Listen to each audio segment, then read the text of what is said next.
Ya. Kita sedang ada di satu tempat wisata milik perorangan. Nah, PMD masuk dalam hal apanya nih? Ya, jadi tahapannya. Dulu Babakan Loa, kalau Mbak Nopi menuju Wairatai melalui Kedondong, dulu kan jalannya rusak parah. Sehingga memang kok di Kedondong masih ada desa tertinggal. Ternyata memang dia aksesnya sangat susah kalau dulu. Nah, sekarang jadi ada desa itu dibatasi oleh kewenangannya. Jika dia bukan kewenangan desa, itu tetap ditulis namanya DURKP.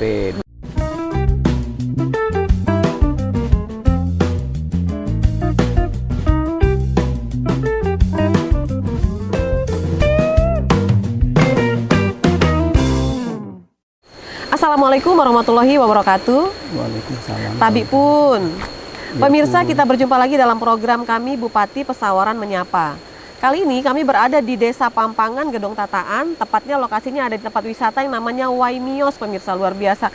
Ini alami sekali dengan diiringi gemericik air sungai yang begitu jernihnya. Diajak oleh narasumber saya kali ini, yaitu adalah Bapak Dr. Andes Nur Asikin MIP. Beliau ini adalah Kepala Dinas Pemberdayaan Masyarakat dan Desa. Assalamualaikum, Bang. Waalaikumsalam warahmatullahi wabarakatuh. Sehat ya, Bang? Alhamdulillah. Terima kasih loh. Kita rilis TV diajak di tempat ini. Jadi sekalian kita bisa promosi juga bahwa di Pesawaran ternyata ada tempat yang sebagus ini gitu ya. Iya, memang maksudnya itu. Oh, maksudnya begitu, luar biasa. Bang Oji sebagai pengelola, titip Bang, tolong dipromosiin kami. Oh Siap, ya, oke. Siap-siap. Ini tempatnya bagus sekali, pemirsa, luar biasa. Jadi menjadi rekomendasi juga buat pemirsa yang mencari tempat alam yang masih benar-benar alami. Dan ini dia dikelilingin seperti dikelilingin gunung, jadi adanya di lembah ya, iya, di lembah. Betul. Tempatnya namanya Waimios, Desa Pampangan, Gedong Tataan, Kabupaten Pesawaran. Oke. Bersama Pak Kadis ini kita akan berbincang tentang eksistensi dari Dinas Pemberdayaan Masyarakat dan Desa Kabupaten Pesawaran.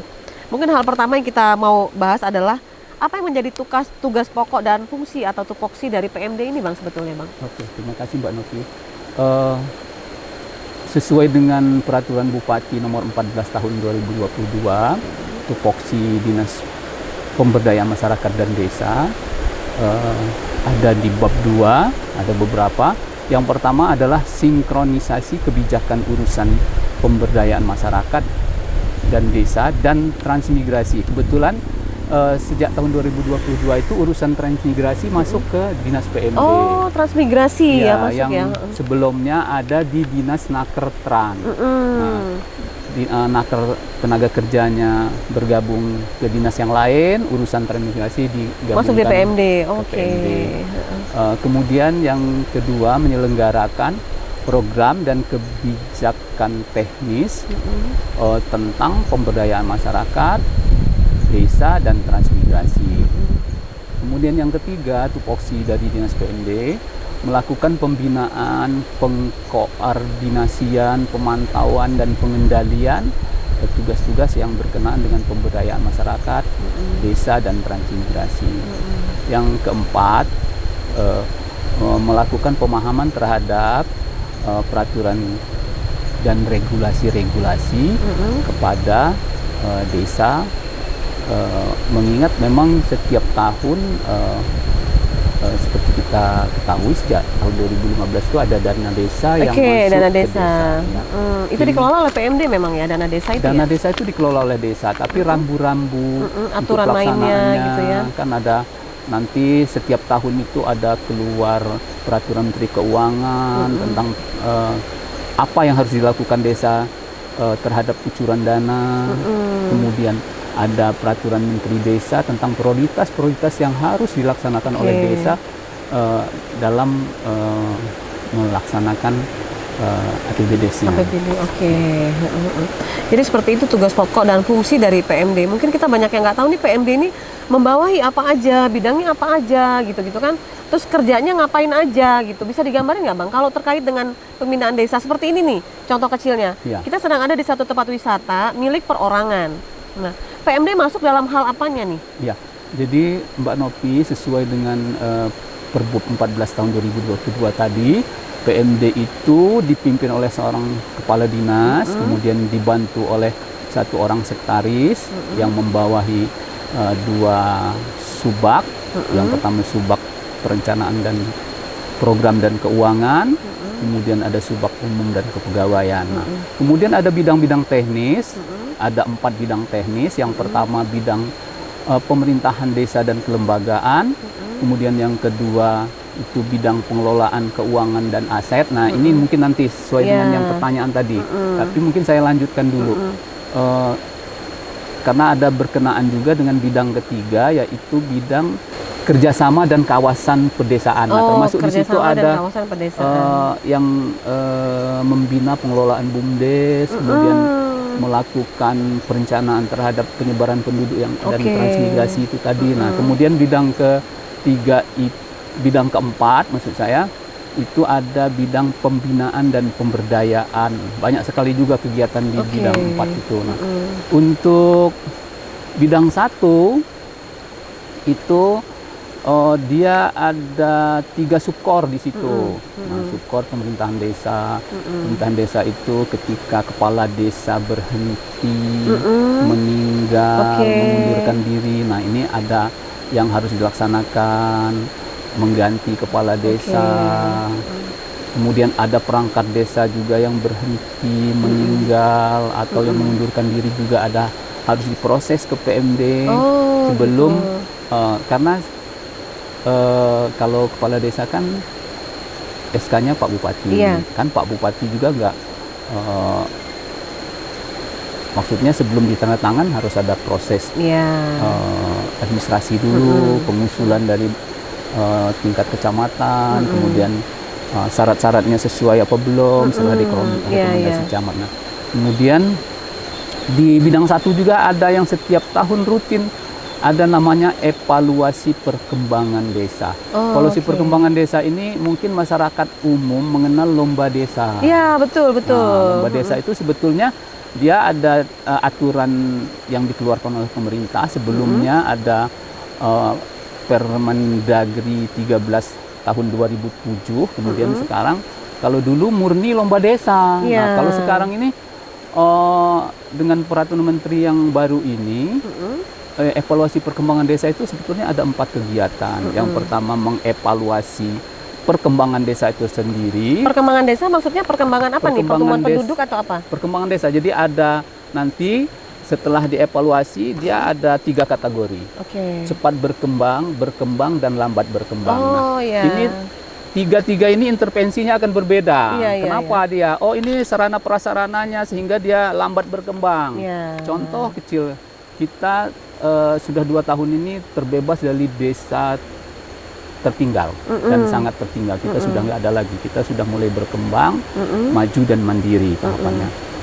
Dulu Babakan Loa, kalau Mbak Nopi menuju Wairatai melalui Kedondong, dulu kan jalannya rusak parah. Sehingga memang kok di Kedondong masih ada desa tertinggal. Ternyata memang dia aksesnya sangat susah kalau dulu. Memang sekarang menujunya ke situ memang susah gitu. Dengan program pemerintah melalui pemerintah provinsi, dibangunlah jalan beton kan itu. Waduh, lancar sekali sekarang. Jadi akses ke situ lancar, perekonomian mulai tumbuh, terus ya termasuk lahan masyarakat menjadi mahal. Dulu kalau mau beli kebun di situ jadi mahal harganya. Iya, sekarang mahal sekali. Kalau sudah mahal berarti tanda-tanda memang udah berkembang itu. Kemudian di bidang ketiga ini dia bidang ada subkor yang menangani tentang BUMDes, bantuan BUMDes. Bantuan pemerintah ini harus melalui kelembagaan BUMDes, termasuk pemerintah desa sendiri melalui dana desanya boleh support BUMDesnya ketika BUMDesnya sudah berbadan hukum. Nah, kemudian di bidang 2 ada pengelolaan dana desa di situ dan aset. Nah, dana desa ini kan setiap tahun nanti ketika bulan September atau Oktober itu ada biasanya ancar-ancar kira-kira pemerintah akan mengucurkan berapa untuk per desa nanti. Biasanya di bulan apa itu, Bang? Kalau biasanya Oktober itu sudah mulai kelihatan karena mereka kan menyusun desa itu menyusun ancar-ancar dari Kementerian Keuangan itu. Nah, mulai tahun kemarin Kalau dulu kita dikasih gelondongan, kita cuma dikasih rumus. Misalnya rumus formula dasarnya misalnya jumlah penduduk dan tingkat kemiskinan. Kemudian ada formula afirmasi. Nah, pada mulai tahun kemarin itu dari Kemenq itu sudah dibagi per desa. Jadi kita tinggal menunggu, terus kita teruskan kepada desa bahwa ini bagiannya. Tapi formulanya tetap sama, formula dasar, formula afirmasi, dan formula prestasi. Oke, prestasi. Ya. Bang, mau nanya juga sedikit Bang, kalau soal pengawasan penggunaan dana desa itu apakah juga PMD? Kalau pengawasannya tetap di APIP, di Inspektorat. Kalau pengawasan kita ini pembinaan, jadi mulai dari perencanaan kita dorong supaya direncanakan dengan bagus, sehingga nanti pada bulan sebelum Desember desa sudah menyusun perencanaan pengelolaan keuangan desanya yang nanti dituangkan dalam APBDes, apa saja yang akan dilaksanakan pada tahun depan yang disepakati dalam musyawarah desa. Nah, tapi nanti di pelaksanaannya pengawasannya oleh inspektorat. Oh gitu. Tapi boleh, misalnya dalam satu desa ini ada program yang tahun lalu belum selesai, diajukan lagi untuk tahun berikutnya. Sangat boleh. Jadi boleh multi years. Jadi seperti ini, misalnya ini jalan desa ya. Jalan desa. Tahun ini misalnya dia siring penataan air limbahnya dulu. Setelah itu besok pengerasan rabat beton seperti ini. Boleh. Boleh. Nah, atau tahun ini dia jembatannya dulu. Yang pasti harus kewenangannya skala desa. Jadi kalau jembatan tidak kewenangan desa, misalnya jembatan seperti yang besar di Gedong Tata itu kan punya nasional, punya pusat. Itu nggak boleh. Nggak boleh. Jadi ada desa itu dibatasi oleh kewenangannya. Oh, dibatasi oleh kewenangan. Terus hal apa saja dari dana desa itu boleh dipakai buat apa aja? Kayak tadi kan contohnya soal jembatan, jalan. Selain itu apa lagi?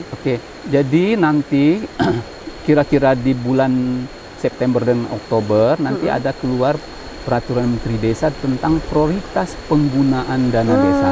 Jadi nanti misalnya pemulihan ekonomi COVID. Oh, jadi begitu ya. Boleh pada tahun ini, tahun 2023 ini, desa harus mengalokasikan minimal 10% dan paling banyak atau maksimal 25% untuk BLT, bantuan langsung tunai masyarakat miskin. Oh, boleh. Dengan pasti ada. Dia nggak tumpang tindih dengan dinas sosial. Itu justru itu harus sinkron. Jadi kalau udah PKH nggak boleh lagi. Kalau udah bantuan dari satker atau lembaga lain tuh nggak boleh lagi. Ada aturannya. Nggak boleh. Jadi memang nggak boleh sama-sama ya. Nggak boleh. Harus beda-beda gitu ya. Oke Bang. Ini kan Abang udah sampaikan bagaimana akhirnya kita bisa tahu juga kewenangan PMD ini seperti apa, masyarakat boleh menggunakan dana desa itu untuk apa aja, ada batasan. Ternyata dibatasi oleh kewenangan Abang bilang tadi ya, termasuk soal jalan. Kalau itu bukan lagi milik desa, maka nggak boleh gitu ya. Tapi kalau dia usulan dari masyarakat untuk membuat apa gitu, membuat bangunan untuk kumpul-kumpul atau balai desa gitu-gitu boleh? Jadi tadi kita kembali kewenangannya boleh enggak, kemudian prioritas atau tidak. Boleh, jadi kalau dia mau bangun, 2 tahun yang lalu malah ada istilahnya sorga, sarana olahraga desa. Jadi boleh buat gedung serbaguna. Jadi ada beberapa desa yang mengakomodir karena untuk buat gedung tuh tanahnya nggak boleh beli, harus tanah milik desa. Kalau nggak hibah, kalau nggak swadana. Jadi tidak ada budget untuk beli tanah lah gitu ya? Tidak boleh. Jadi beberapa desa itu, waduh cukup bagus, malah mereka mendapatkan income dari itu buat olahraga. Tapi ketika dia hari Minggu, misalnya ada masyarakat yang ingin, ya disewain, jadi gedung disewain gitu. Boleh. Itu udah banyak berjalan ya Bang di Pesawaran? Banyak, seperti itu. Banyak sekali. Surga. Nah kemudian kalau usulan-usulan masyarakat itu semua harus ditampung oleh desa. Ketika kewenangannya itu kewenangan desa dan prioritas, itu dimusyawarahkan. Karena namanya juga dana terbatas, usulan kan biasanya banyak. Tidak hanya pembangunan aja, pemberdayaan nanti, pelatihan. Iya, artinya ke SDM-nya juga dapat juga itu ya. Jadi kemudian, nah ini Mbak Nopi kuncinya, ketika dia bukan kewenangan desa, itu tetap ditulis namanya DURKP, Daftar Usulan Rencana Kerja Pemerintah Desa, yang diusulkan kepada pemerintah ke atasnya. Kalau ini punya kabupaten, Pak Provinsi. Kepala PU, kami ini punya usulan ini. Nah, karena memang dia berjenjang, ada Musrenbang Des namanya, kemudian ada Musren Kecamatan, kemudian baru nanti ada Musren Kabupaten. Nah, ini usulan yang di desa ini habis oleh desa, selesai berarti. Nah, kalau dia kewenangannya tadi bukan desa tapi memang mendesak, ini diusulkan melalui daftar usulan rencana kerja. Tapi butuh waktu lama juga itu untuk mengusulkan itu ya, kira-kira? Nah, ini nanti kita kan kalau perencanaan itu tahun depannya, jadi tahun ini direncanakan tahun depan. Jadi Januari itu desa itu sudah punya daftar yang tadi nggak bisa dibiayai oleh desa, ini daftar ini akan kita usulkan ke tingkat atas. Nanti Februari di tingkat kecamatan, enggak, malah di bulan Februari awal itu kecamatan sudah menyelesaikan rekap DU-nya, daftar usulan dari desa. Nanti di minggu keempat Februari itu udah dibahas di tingkat Musren Kabupaten. Itu rutin, Mbak. Ya, artinya juga ya memang kadang-kadang seperti keluhan yang disampaikan oleh masyarakat, memang tidak semua usulan yang disampaikan itu langsung diakomodir, karena juga kan mau dipilah-pilah juga menjadi skala prioritas ya. 148 desa loh. Kalau semuanya ngusulin ya, nggak cukup juga anggarannya. Ya mungkin dibagi-bagi lah. Baik. Kita break dulu ya, Bang. Pemirsa, kita break dulu. Ini kita juga dikasih minuman. Boleh dicicip ya, Bang ya? Alami Wemios. Iya, ini campurannya banyak buah loh. Ada buah naga, ada alpukat, kelapa, kolang-kaling kelapa, luar biasa. Kita balik lagi pemirsa dalam Bupati Pesawaran Menyapa setelah jeda iklan berikut. Pemirsa, kita berjumpa dalam program kami Bupati Menyapa yang merupakan kerjasama rilis IDTV dengan pemerintah Kabupaten Pesawaran. Dan untuk episode pertama kali ini, alhamdulillah kami berkesempatan untuk berbincang langsung dengan Bapak Bupati Pesawaran, yaitu Bapak Dendi Ramadona, dan kita akan berbincang tentang Sulam Jelujur. Tema kita karena terkait dengan hampirnya kita masuk di bulan suci Ramadan tahun 2023, maka tema kita kali ini adalah kesiapan ketahanan pangan menghadapi Ramadan yang dilakukan oleh pemerintah Kabupaten Pesawaran. Dan sebagai narasumber saya kali ini ada Bapak Sekretaris Daerah Kabupaten Pesawaran, yaitu Bapak Wildan SEMM. Ini adalah episode yang ketiga kalau nggak salah di tahun 2023 ini, dan sengaja kami yang berkunjung nih ke wilayah Kabupaten Pesawaran. Kebetulan pada episode kali ini narasumber saya adalah Kepala Dinas Pariwisata dan Ekonomi Kreatif Kabupaten Pesawaran, Bapak Anggun Saputra. Kali ini dalam program ini, di episode ini khususnya, kami sengaja datang ke satu tempat sesuai dengan narasumbernya.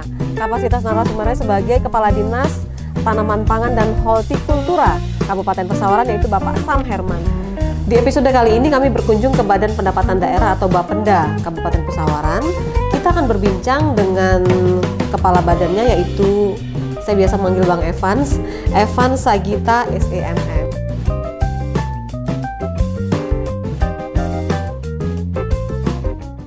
Di periode pertama dia ada bantuan berkala untuk desa itu namanya Gadis, Gerakan Desa Ikut Sejahtera. UMKM ini boleh menjadi unit usahanya BUMDes. Mungkin memperkirakan kalau bantuan itu berupa dana, berupa apa nggak ada. Tapi kalau pemberdayaan setiap tahun pasti ada. Ini juga awalnya Wemios ini menurut Bang Oji ini, dia ini cuma satu gubuk untuk nampung pisang awalnya. Karena ini juga sumber pendapatan ini menjadi sebuah satu kesatuan. Jadi desa juga wajib membayar pajak.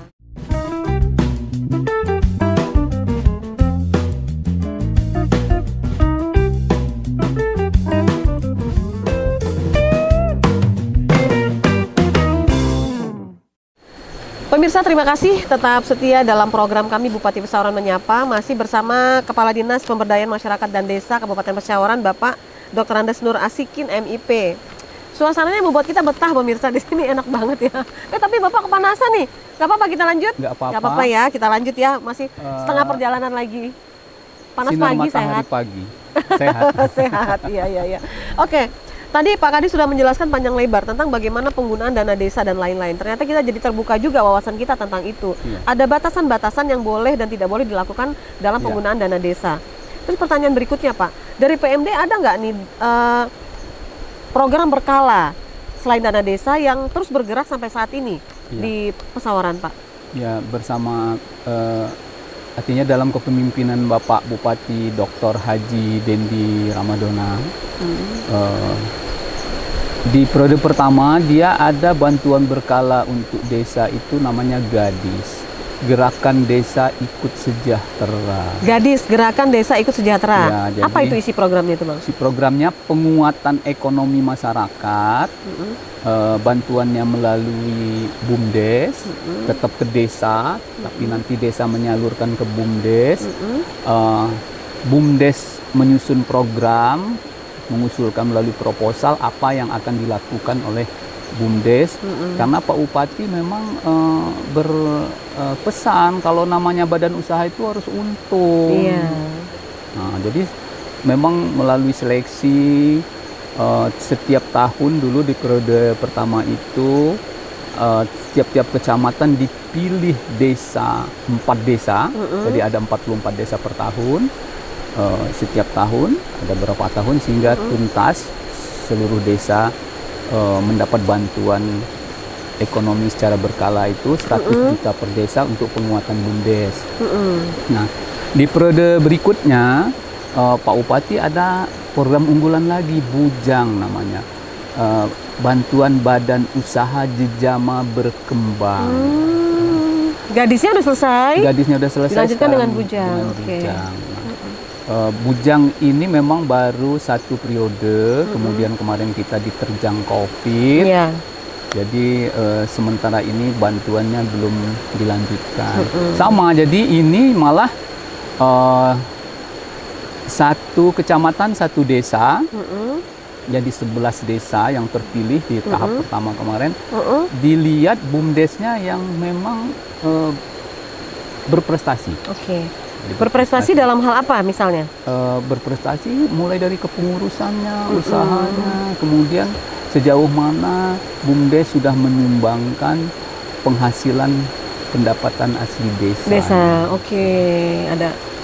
Jadi ada pendapatan PAD-nya ya, pendapatan ada asli untuk desanya. Baik. Terus selain itu apa lagi Bang program yang berkala? Tadi yang Bujang tadi masih berjalan sampai sekarang ya? Harusnya masih berjalan, cuma ini kan dari COVID kemarin belum ada. Oh ya, stop karena COVID kemarin, tinggal dilanjutkan lagi. Belum dilanjutkan lagi. Itu sudah berapa persen dilakukan kemarin? Baru 1 tahap, 11 desa untuk 11 kecamatan. Baik. Yang menarik adalah hari ini kita dikasih ini nih pajangan. Ini ada sale pisang roll, ada keripik pisang, terus ada ini nangka. Ini nangka, ini pisang juga. Ini apakah juga UMKM ini juga menjadi binaan dari PMD, Bang? Kalau UMKM-nya itu ada dinas khusus pembinanya, tapi kita UMKM ini boleh menjadi unit usahanya BUMDes. Oh, di bawah BUMDes. Ya, jadi UMKM yang itu enggak seperti ini, termasuk jasa. Misalnya apa? Kalau jasa ini misalnya dia ada briling. Oh, oke. Hanya dia kerjasama dengan Bank Lampung untuk pembayaran. Nah, bayar token gitu-gitu ya. Jadi ada termasuk Samdes yang samsat masuk desa. Iya. Oh, begitu. Jasa. Ternyata segitu penuhnya, fullnya gitu ya kegiatan-kegiatan yang bisa dilakukan. Jadi UMKM ini di bawah BUMDes, sementara BUMDes itu merupakan binaan dari PMD. Tapi kalau untuk memberikan modal kepada UMKM enggak ya? Lewat BUMDes tadi? Iya, lewat BUMDes. Tinggal BUMDes yang memberikan. Artinya gini, PMD juga akhirnya juga bisa tahu nih bagaimana perkembangan UMKM di Pesawaran juga bisa diketahui oleh PMD juga dong. Kan kita memang tugas kita kan berkoordinasi dengan satker-satker yang lain supaya BUMDes ini juga usahanya berkembang dan mampu menghidupkan perekonomian masyarakat. Oke, ya. Oke Bang, selanjutnya Bang, ada nggak program pusat yang dikucurkan ke masyarakat melalui PMD? Kalau program dalam artian bantuan uang nggak ada. Nggak ada. Tapi kalau dia programnya di pemberdayaan setiap tahun ada. Jadi apakah dia peningkatan kapasitasnya untuk pegawainya PMD, misalnya dia SDM-nya PMD ya, PMD melalui TOT, training of trainer, misalnya pada tahun ini akan ada pelatihan ini, jadi dilatih dulu SDM-nya PMD untuk nanti melatih masyarakat. Dan juga ada yang langsung lokusnya desa, jadi kepala desa yang baru terpilih, ini minggu ini kita ngirim 4 orang kepala desa untuk dilatih tentang susunan organisasi dan tata kerja desa. Kemana itu di balai ngirimnya? Desa, di balai PMD Natar. Oh gitu. Ya. Nah kemudian nanti kabarnya mulai bulan September atau Oktober juga nanti ada yang tadi sudah dilatih oleh Kemendagri tadi, TOT berjenjang tadi, nanti akan melatih desa-desa terpilih untuk penguatan. Jadi kalau bantuannya berupa program, artinya ya masyarakat juga mungkin memperkirakan kalau bantuan itu berupa dana, berupa apa, nggak ada. Tapi kalau pemberdayaan setiap tahun pasti ada. Untuk peningkatan kapasitas sumber daya manusianya yang pasti ya. Tapi kalau dana itu memang kalau dari PMD kita sendiri memang ada bantuan kepada desa-desa dalam bentuk dana desa itu tadi. Itu bantuannya dari pemerintah pusat melalui PMD ya. Ya, bukan melalui PMD. Jadi kalau DD ini dia dari rekening negara langsung ke rekening desa. Tidak lewat PMD, langsung ke desa. Jadi kita cuma nanti apakah syarat dan ketentuan-ketentuan yang ditetapkan oleh pemerintah ini sudah sesuai belum? Misalnya dia udah ngambil tahap 1, ini udah dilaksanakan belum, direalisasikan belum, sudah di SPJ kan belum. Kalau sudah, boleh ini tahap 2 dan bisa diambil. Tetap dia mengusulkan. Jadi ada pendampingan gitu ya, pendampingan bagi desa. Ya, ada pendampingan dan pembinaan dari kita. Terus apa lagi Bang kira-kira program kerja yang dilakukan oleh PMD ini untuk terkait dengan pemberdayaan masyarakat, peningkatan kapasitas SDM juga untuk membuat desa itu semakin maju dan berkembang? Jadi selain dana desa, ada namanya ADD, alokasi dana desa. Ini adalah dana yang dikucurkan pemerintah daerah untuk memperkuat desa lagi. Nah di situ sumber dari ADD itu diantaranya untuk penghasilan kepala desa dan perangkat desanya, termasuk ada tunjangannya BPD dan operasional BPD. Di situ ada insentif RT dari situ. Nah, jadi kami tetap melaksanakan pembinaan rutin dan berkala. Kemudian juga selain kita melakukan pembinaan rutin dan berkala, kita juga membuka namanya ada klinik konsultasi. Klinik konsultasi. Jadi nanti karena semua sekarang berbasis digital. Jadi laporan keuangan digital, laporan aset digital. Nah, ketika mereka memang ada kesulitan, mungkin karena ada pergantian perangkat sehingga perangkat ini belum menguasai, kita ada klinik konsultasi. Jadi mereka kita terima di kantor, mereka konsultasi, ini belum paham, yang ini belum bisa. Selain itu, mereka juga biasanya juga ketika mereka menganggap ini belum tuntas, mereka manggil kita untuk diberikan sebagai konsultan kita ya. Jangan sampai kalau karena mau buat nyusun itu juga nggak mudah sih sebetulnya. Jadi harus itu tadi pendampingan dilakukan oleh PMD. Pembinaan ya. Setiap desa itu ada berapa petugas dari dinas sendiri yang turun untuk pendampingan secara rutin?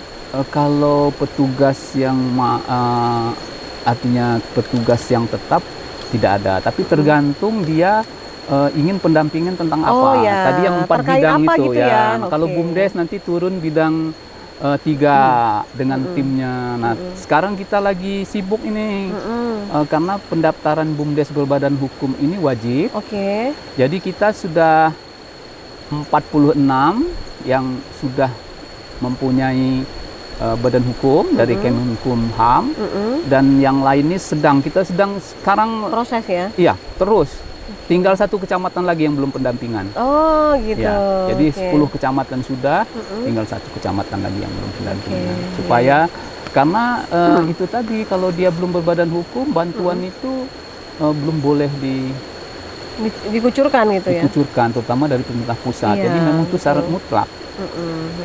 Sebenarnya ada target nggak Bang? Kalau dari PMD ini target dalam 1 tahun pencapaiannya apa-apa gitu ada nggak Bang? Ada, Apa tuh Bang? ada. Jadi kalau secara kabupaten, Pak Bupati mengamanatkan kita untuk meningkatkan capaian desa mandiri. Jadi setiap tahun kita ada namanya pendataan indeks desa membangun. Nah, jadi ada beberapa kategori desa. Yang pertama sangat tertinggal, kemudian tertinggal, berkembang, maju dan mandiri. Jadi target Bapak Bupati itu di 2 ini, maju dan mandiri. Oke. Targetnya di tahun berapa itu? Kita sudah melampaui target tahun ini 4, kita sudah 11. Oh, luar biasa. Iya, sudah. Makanya laporan Pak Bupati kemarin target desa mandiri sudah 200% itu memang betul. Jadi targetnya 4, sekarang kita sudah 11. Itu menggenjotnya dengan cara apa? Itu tadi, tadi kan ada pendataan. Jadi, ini dia ini masih tertinggal, sangat tertinggal. Nah, kan ada intervensinya.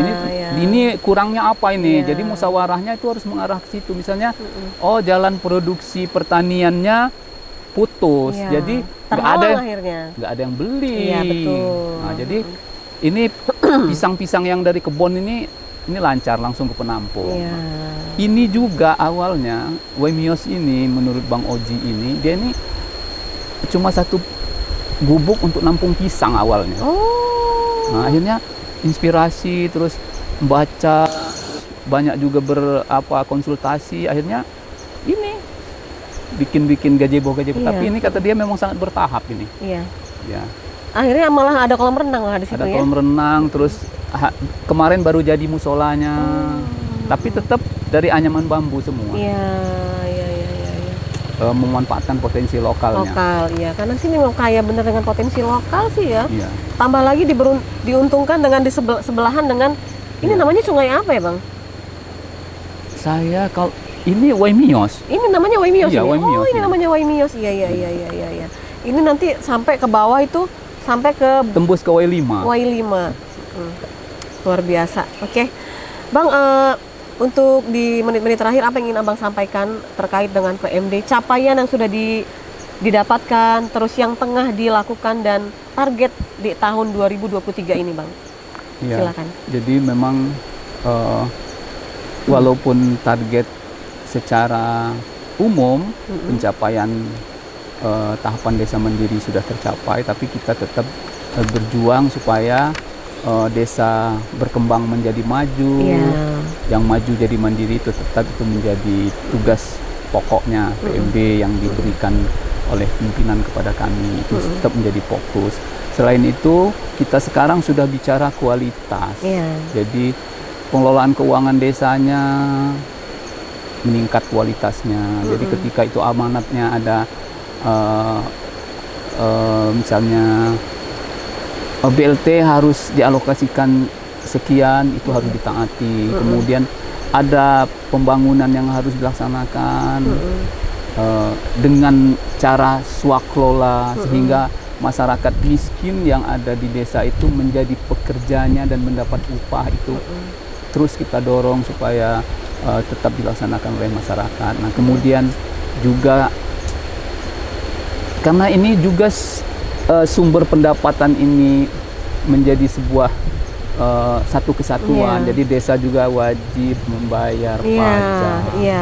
Jadi ketaatan desa membayar pajak juga tetap menjadi ranah binaan kami. Baik, mudah-mudahan di tahun 2023 ini semua target dari PMD, Dinas PMD bisa tercapai ya Bang. Amin, amin. Tadi bahkan ada yang sudah melampaui tadi ya itu sudah masuk dalam desa maju dan mandiri. Oke.